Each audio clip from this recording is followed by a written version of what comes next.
마가복음 4장 40절 42절 말씀 한 목소리로 합독하도록 하겠습니다. Read the Bible. Korean first, English next, please. 읽습니다.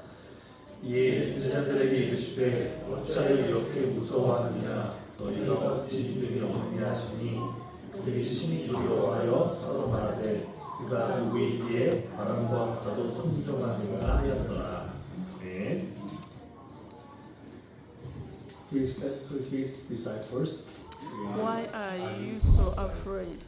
Do you still have no faith? They were terrified and asked each other, Who is this? Even the wind and the waves obey him. 네, 기도하고 말씀 나누도록 하겠습니다.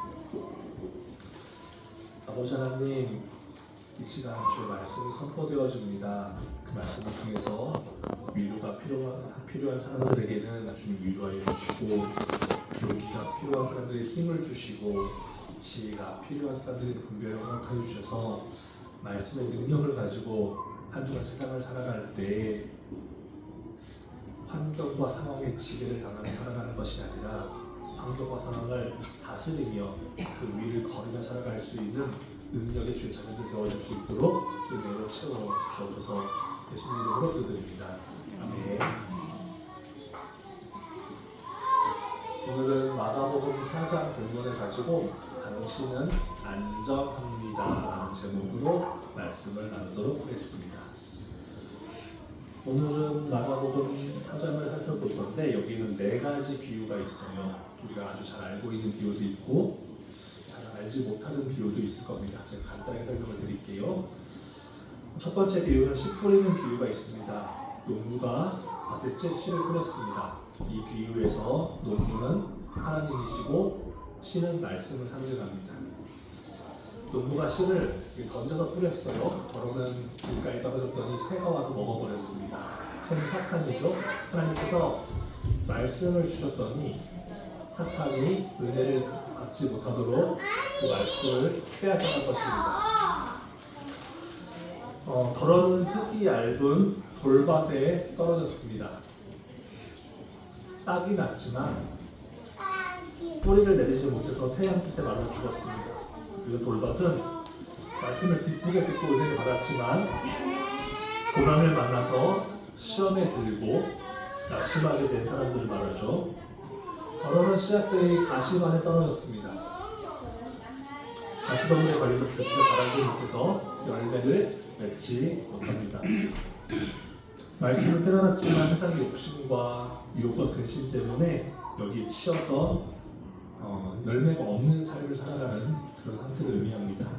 그리고 더러운 좋은 땅에 떨어졌더니 30배, 60배, 100배 열매를 맺습니다. 말씀을 듣고 깨닫고 순종해서 말씀의 열매가 맺힌 사람들이죠. 씨 뿌리는 비유의 핵심은 열매입니다. 신앙생활 하시면 열매가 있어야 돼요. 우리 삶에 열매가 있어야 되면 그게 좋은 땅에서 떨어진 씨앗처럼 건강한 신앙생활이죠. 두 번째 비유는 등불 비유입니다. 등불을 켜는 이유는 어두운 것을 밝히기 위해서 켜죠. 요즘은 정전될 일이 없어서 우리가 촛불을 켤 일이 없는데 제가 어릴 때는 가끔 아니 자주 정전이 되었던 걸로 기억이 납니다. 그래서 정전이 되면 촛불을 켜서 이제 집을 밝혔는데 예수님께서 말씀하십니다. 등불을 켜서 평상 위에 두지 평상 아래 두지 않는다고 말씀하죠. 등불을 켜는 이유는 어두운 것을 밝히려고 켜는 거기 때문에 사람들은 불을 당연히 식탁 위에 둡니다. 굳이 불을 켜서 식탁 아래 두는 사람은 없죠. 여기서 등불이 의미하는 게 뭐냐면은 말씀을 의미합니다. 말씀을 비춰주면 죄가 드러나잖아요. 허물이 보여집니다. 예수님은 등불 비유에서 이어서 말씀하시는 게 뭐냐면은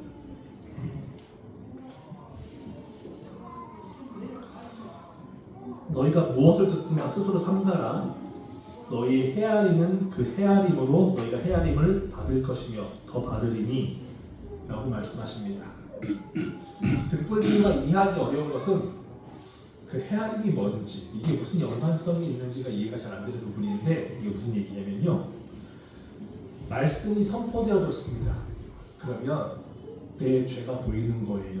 내 허물이 보입니다. 그래서 남을 판단하지 않습니다. 예수님께 등불 비유에서 남을 헤아림에 대해서 설명하신 이유는 판단하지 말라고 말씀하신 거예요.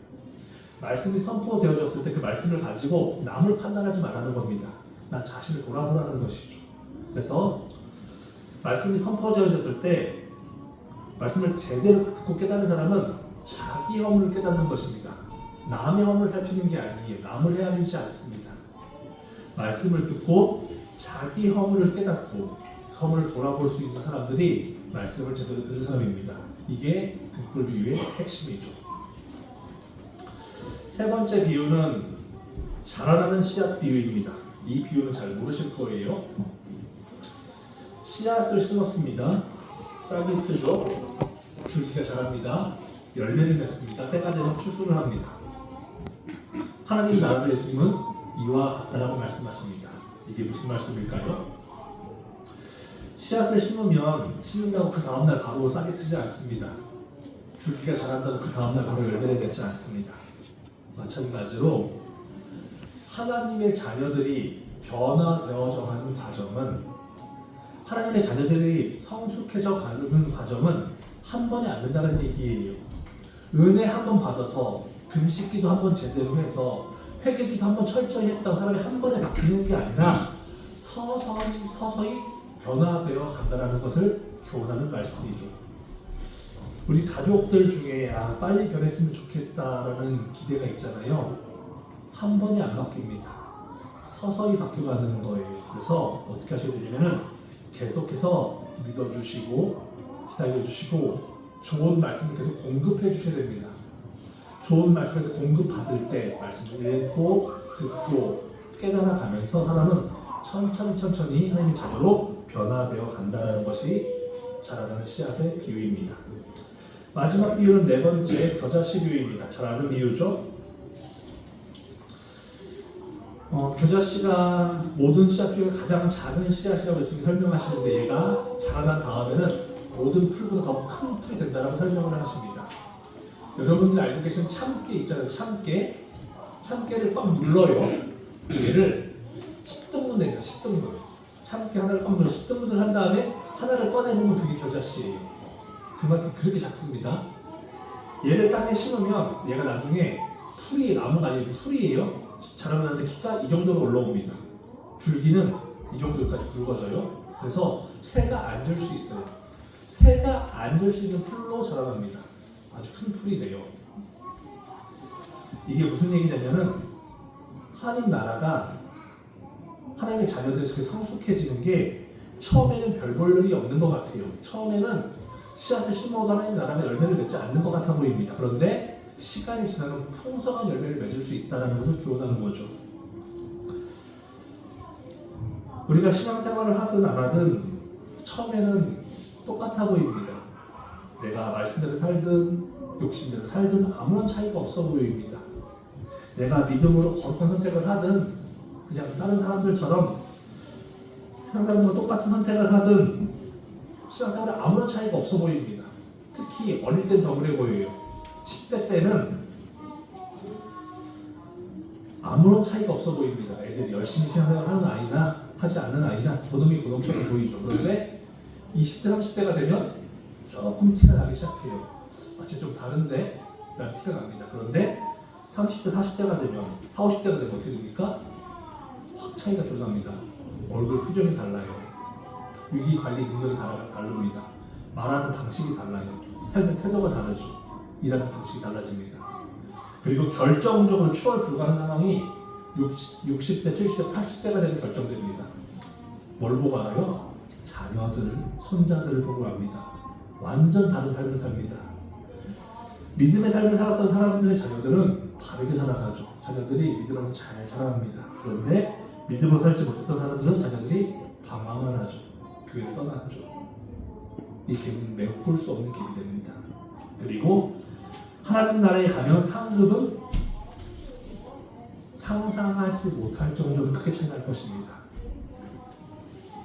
마가복음 4장에서 말씀하신 겨자씨 비유, 하나님 나라가 처음에는 별 볼 일 없는 것 같아 보일 수 있지만 꾸준히 말씀대로 살고 말씀을 깨닫고 열매를 맺은 살면 나중에 이렇게 풍성한 상급을 누릴 수 있다라는 것을 교훈하고 있는 말씀이죠. 여기까지 네 가지가 이 네 가지 비유가 마가복음 4장에 있는 네 가지 비유를 다 설명드린 거예요. 이 비유를 설명드리려고 오늘 말씀을 전하는 건 아니고요. 이 다음에 일어난 일을 설명드리기 위해서 지금 서론을 좀 길게 전했습니다. 마가복음 4장 1절 볼게요. 마가복음 4장 1절 같이 한번 읽어보겠습니다. 예수께서 다시 바닷가에서 가르치시니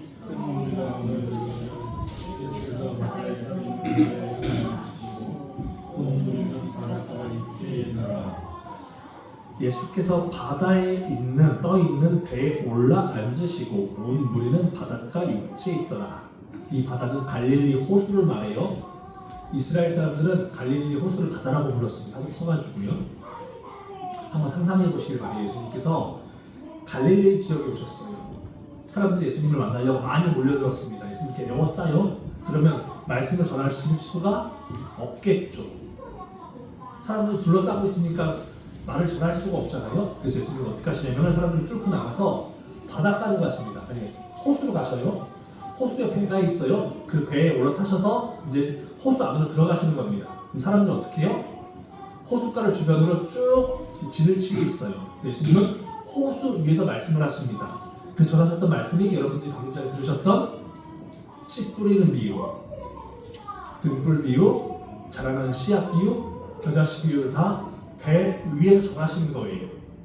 이해가 되시죠? 참 낭만이 있죠? 운치가 있죠? 예수님은 배 위에서 말씀을 전하시고 사람들은 호숫가에 쭉 둘러서서 그 말씀을 경청해서 들었습니다. 그리고 마가복음 4장 35절부터 37절 한 번 더 같이 읽어볼까요? 마가복음 4장 35절 37절 같이 읽습니다. 그날 접을 때에 제자들에게 이르시되 우리가 저편으로 건너가자 하시니 그들이 무리를 떠나 예수를 배에 계신 그대로 모시고 가매 다른 배들도 함께 가더니 큰 광풍이 일어나며 물결이 배에 부딪혀 들어와 배에 가득하게 되었더라. 예수를 배에 계신 그대로 모시고 가매. 이제 이해가 되시죠? 예수님께서 지금 배 위에 계셨고 배 위에서 말씀을 전하셨습니다. 그리고 그 배를 타신 채로 그대로 지금 갈릴리 호수를 건너가시는 거예요. 이거를 설명드리기 위해서 지금 서론을 길게 잡은 거예요. 근데 예수님이 타신 배를 타고 이제 갈릴리 호수를 건너가는데 그 배는 아마도 제자들이 가지고 있었던 배로 추정이 됩니다. 예수님의 제자들 대부분이 어부 출신이잖아요. 갈릴리 거기 호숫가의 어부. 그래서 어부 출신 제자들이 배를 능숙한 솜씨를 몰면서 이제 갈릴리 호수 북쪽에서 출발해 남쪽으로 배를 몰고 갑니다. 근데 가다가 풍랑을 만난 거예요. 풍랑을 만나서 도시 끊어져 가고 파도가 배 안으로 밀려 들어옵니다. 거센 파도 배가 너무 많이 흔들려서 배가 곧 뒤집혀질 것만 같습니다. 어부 출신인 제자들조차도 이것을 감당할 수 없을 정도로 지금 파도가 격렬합니다. 사진 좀 띄워주실래요?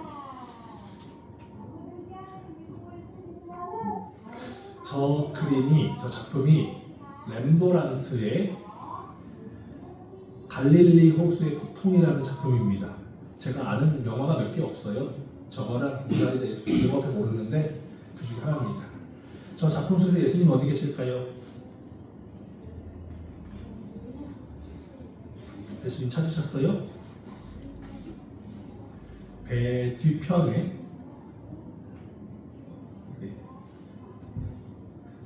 배 뒤편에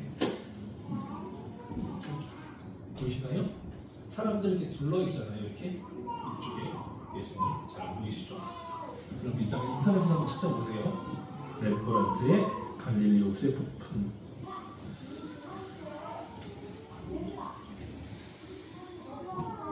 마가복음 4장 38절 한번 볼까요? 예수께서는 고물에서 베개를 메고 주무시더니 제자들을 깨우며 이르되 선생님이여 우리가 죽게 된 것을 돌아보지 아니하시나이까 하니. 방금 전에 그림 보셨잖아요. 배가 어때요? 뒤집어질 것 같죠? 근데 예수님은 뭐하고 계셨대요? 주무시고 계셨대요. 제가 이게 이해가 안 돼요. 성경에 보면 별의별 기적이 다 있습니다. 죽은 사람이 살아나는 기적도 있고요. 태양이 멈추고 달이 멈추는 기적도 있고요. 풍에 갈라지는 기적도 있습니다. 제가 그것들을 읽으면서 그런 기적들을 읽을 때 고민해 본 적이 없어요. 그런가 보다 읽었는데 예수님께서 풍랑이 있는 배에서 주무셨다는 것을 읽을 때 진짜 고민이 됐어요. 순간. 왜냐면 물이 들어오고 있었거든요. 호수에 물이 배 안으로 들어오고 있었고 배가 뒤집힐 것 정도 흔들리고 있었습니다. 저게 가능한가? 놀이공원에 가면은 롤러코스터, 바이킹 이런 놀이기구가 있잖아요. 많은 사람들이 놀이기구를 좋아해요. 많이 타죠. 많이 가려고 하고.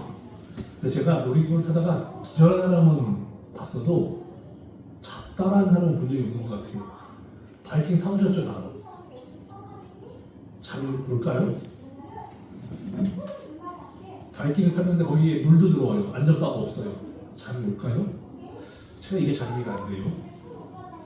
어쨌든 간 예수님이 주무셨답니다.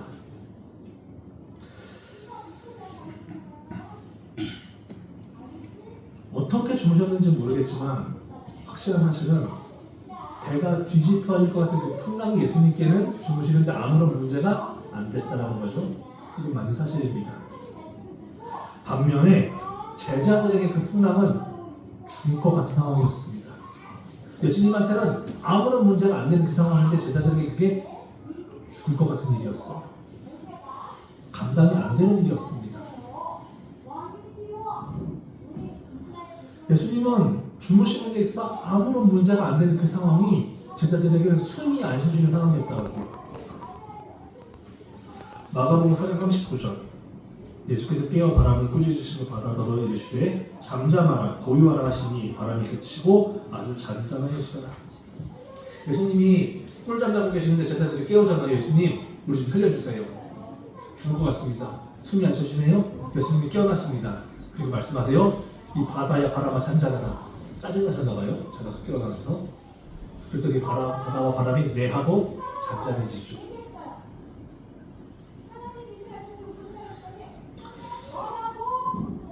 제자들에게 있어서는 감당할 수 없는 풍랑이었는데 예수님께 있어서는 아무런 문제가 되지 않는 사소한 일이었습니다.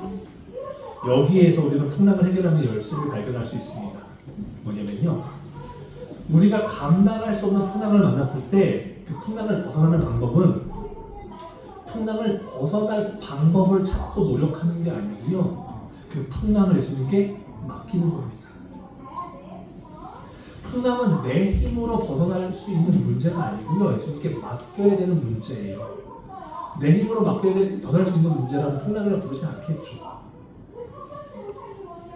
맡겨야 되는 문제, 내 힘으로 감당 안 되는 문제는 풍랑이라고 부르는 것이거든 맡기셔야 됩니다.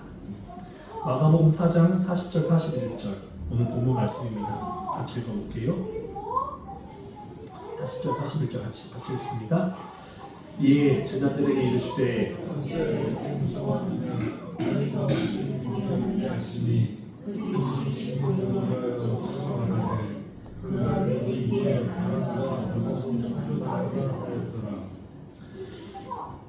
예수님께서 두려워하는 제자들에게 말씀하십니다. 왜 무서워하느냐, 왜 두려워하느냐, 그러면서 뭐라고 말씀하십니까? 믿음이 없느냐라고 하시죠. 어찌 믿음이 없느냐? 감당할 수 없는 풍랑을 만났을 때 두려운 것은 사실입니다. 당연한 겁니다. 그런데 예수님은 그것을 믿음이 없다라고 말씀하셨어요. 뒤집어서 설명드릴게요. 감당할 수 없는 문제들을 예수님께 맡기지 않는다면 그 믿음이 없는 겁니다. 내 힘으로 감당이 되지 않는 문제를 내가 가지고 있어요. 그런데 내가 이 문제를 예수님께 맡기지 않고 살고 있다면 그건 나에게 믿음이 없기 때문에 그런 거예요. 우리가 인생의 풍랑을 만났을 때 두려워하고 절망에 빠지고 숨이 안 쉬어지는 결정적인 이유는 파도의 높이가 아닙니다. 풍랑의 크기가 아니에요. 하나님께서 나를 지켜주실 것이라는 것에 대한 확신, 믿음이 없기 때문에 그렇습니다. 하나님을 믿습니다. 하나님께서 나를 이 풍랑에서 지켜주실 것에 대해서는 믿음이 없는 거예요. 성경을 믿습니다. 그런데 그 성경에 일어났던 그 은혜가 나에게 부어질 것은 못 믿겠는 거예요. 내가 복음을 믿어요. 그런데 하나님께서 나를 천국까지 책임져 주시고 이끌어 가실 건 못 믿는 거죠. 내가 말 안 들으면, 내가 사고 치면 하나님 버리시진 않으실까? 제가 아이들이 설명합니다. 하나님은 우리를 사랑하셔서 절대로 버리시지 않으신다. 그런데 말을 잘 들으면 손을 잡고 데리고 가실 거야. 근데 말을 안 들으면 발로 차면서 데리고 가실 거야. 이걸 믿으셔야 되는 거예요.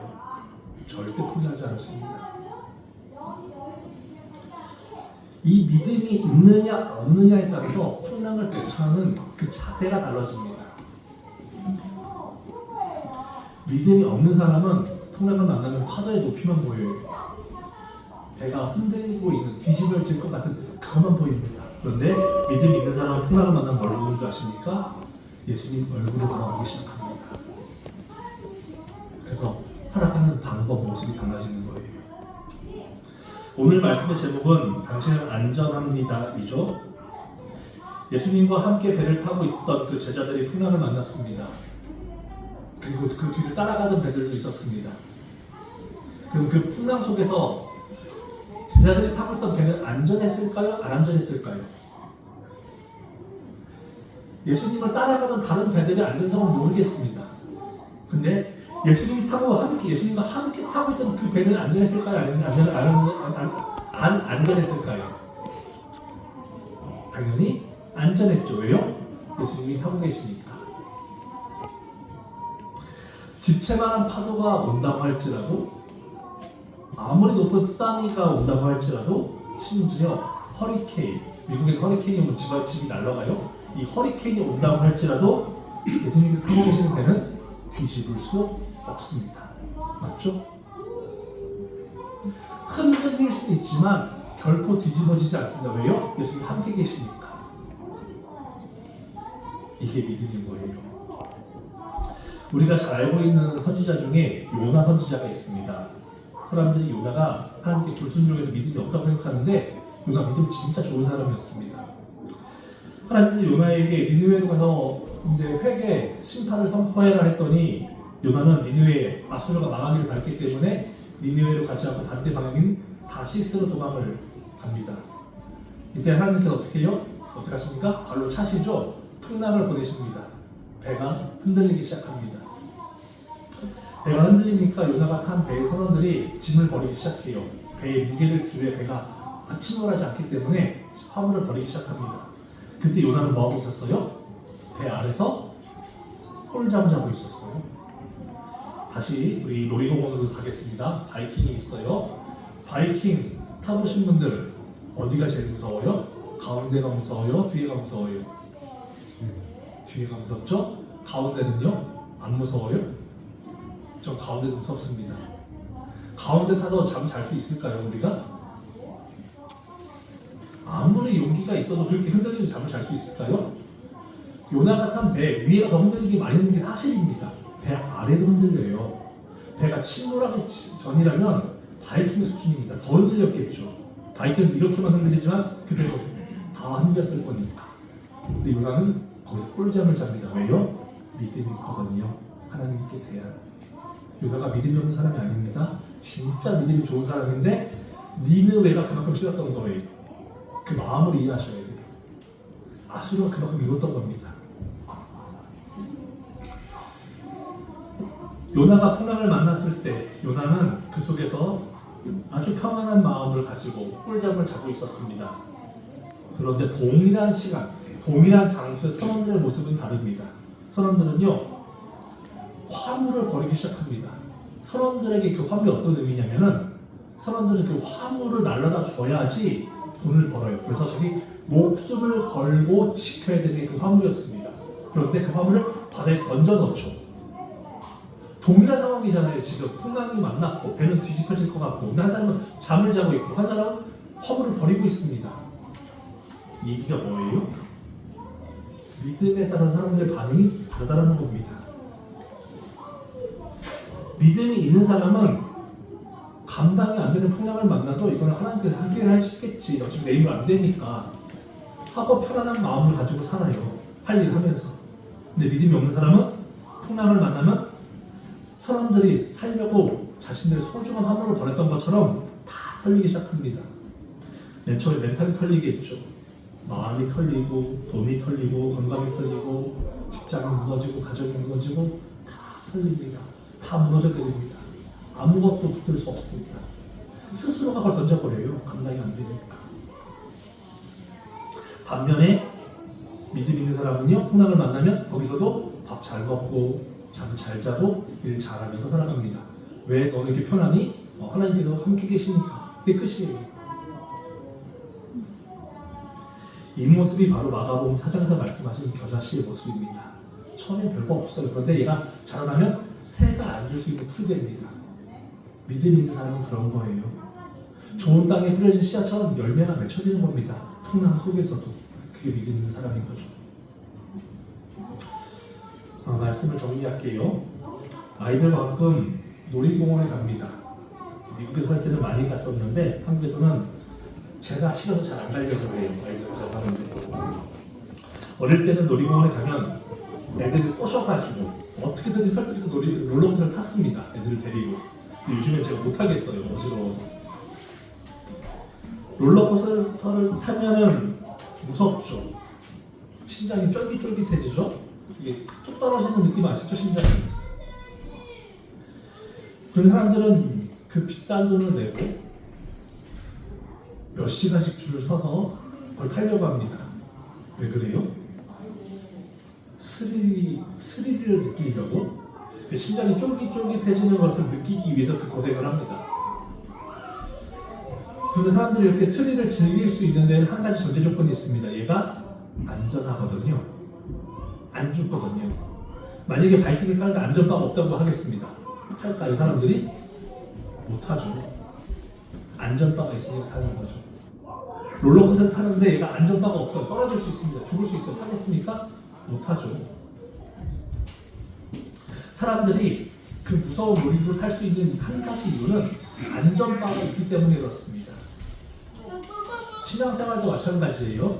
신앙생활도 믿음은 여러분들이 가지고 계신 그 믿음 신앙생활의 안전바입니다.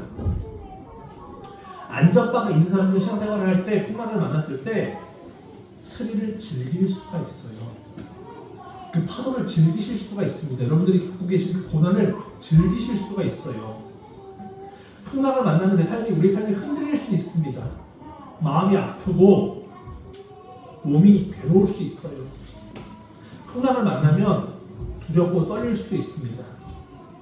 하지만 아무리 많이 흔들려도 예수님께서 함께 계시는 데는 절대로 침몰하지 않습니다. 예수님이 나와 함께 계신다면 내가 타고 있는 이 나의 인생의 배는 결코 침몰되지 않습니다. 뒤집혀지지 않는다고요. 이 믿음이 있는 사람들은요, 기대가 생겨요. 이번에 하나님께서 나를 어떻게 도와주실까? 이번에는 어떻게 해결해 주실까? 이런 기대와 소망이 생깁니다. 그래서 즐길 수 있는 거예요. 우리가 예수님과 함께 있는 한 우리의 신앙도, 가정도, 직장도, 교회도 절대로 풍랑 가운데 뒤집혀지지 않습니다. 이 믿음이 있어야 풍랑을 즐기며 살아가실 수 있습니다. 우리가 타고 있는 인생의 배에 예수님께서 함께 계신다는 사실을 꼭 기억하시고 이제는 풍랑을 만나면 두려워하지 마시고 요나처럼 식사 잘 하시고 맡은 일 열심히 하시면서 잠도 잘 주무시면서 그렇게 풍랑을 즐기며 살아갈 수 있는 참미교회 모든 성도들이 되시기를 주님 이름으로 축원드립니다. 양옆에 계신 분들 이렇게 인사할게요. 나는 안전합니다. 한 번 더 인사드릴게요. 당신은 안전합니다. 한 번 더 인사드릴게요. 우리는 안전합니다. In English, I am safe. Each other, say each other. I am safe. You are safe. You are safe. We are safe. We are safe. 이제 같이 기도했으면 좋겠습니다.